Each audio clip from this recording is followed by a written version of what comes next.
You made a couple appearances on air in WCW before you were introduced as a manager. One was in the Ric Flair reinstatement vignette, and the other was as a martial arts referee for Meng versus Jim Duggan at Uncensored. Yeah, wow, what was it? Yeah, I was so nervous. I mean, like I said, especially that match. Knowing Meng, I mean, Haku is like, he's legitimately the most scariest man in professional wrestling, if it's not that I have experienced. I have seen, I think Colonel Parker was another manager.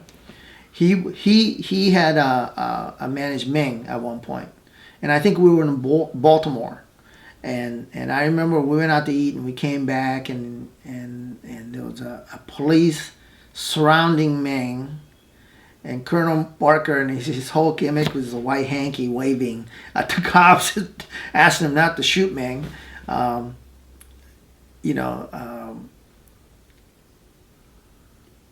see Meng,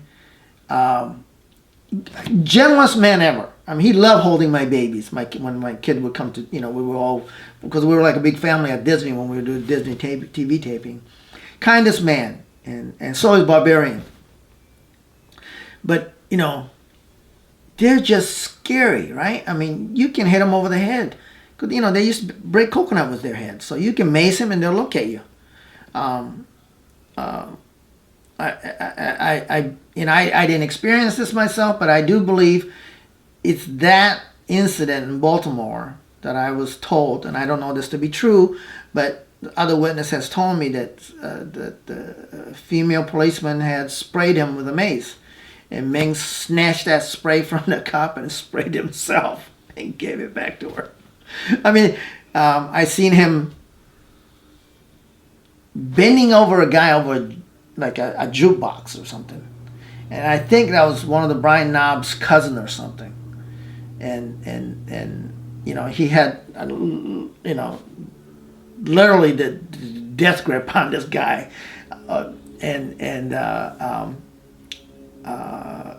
Randy Savage had to calm Meng down and tell him that he has got to go to his room now. I think those guys are great when they're drinking maybe, light beers, but you don't want to be around them when they're drinking the firewater stuff. I believe right now, I think last time I heard, and I'm not sure he still is, but he was a sales manager at the Toyota store in Florida. I believe he still is, yeah. Can you imagine now? You buying a car and you're trying to hag with... Tell your manager to come out here. I want to talk to him. I want to get a new carpet in my car. If you don't... And can you imagine Meng showing up? I mean, that would be a scary deal. A lot of people say he would have done well in MMA, but from the stories I hear, he's doing a lot of tactics that would be considered illegal in competitive sports. Yeah, so I was wondering what your opinion is on how he would fight in a real sport. Oh my God, I can't imagine.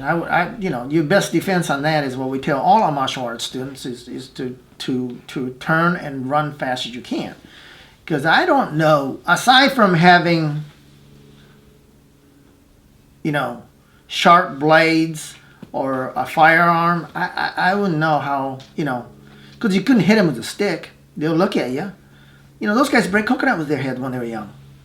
So, I mean, he literally, I think that man would literally rip you in half with his bare hand.